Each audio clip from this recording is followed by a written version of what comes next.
আপনি কোন রাষ্ট্র থাউন এটা তো আমি এখনো জিগাইছি আমি তো ব্যাংকত থাই ব্যাংকত যারা থাকে হেরাই বুঝে তারপর ঘরের সামনে পানি আপনি সে ব্যাংকক থাকেন ওই ব্যাংকক বলে অনেক ফানি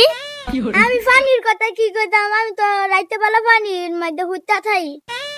আমি থাই সৌদি আরব তো বৃষ্টি নাই পানি নাই আমরা তো সৌদি আরব থাকুন সৌদি আরব করুন আমার এনে বন্যা দেখা কি হয়েছে এনে থাকবে না আমার লাগে আরে ব্যাংকক যাইতে কতক্ষণ লাগবো আমি একটু পরে সৌদি আরব একটা হাড়া দাম ডাইরেক্ট আপনার কাছে ব্যাংকক চলে দেয়াম আমার অনেক শান্তি চতুর্দিকে পানি আপনি যেখানে থাকেন এখানে মনে হয় বালুর চর আরে এটা বালুর চর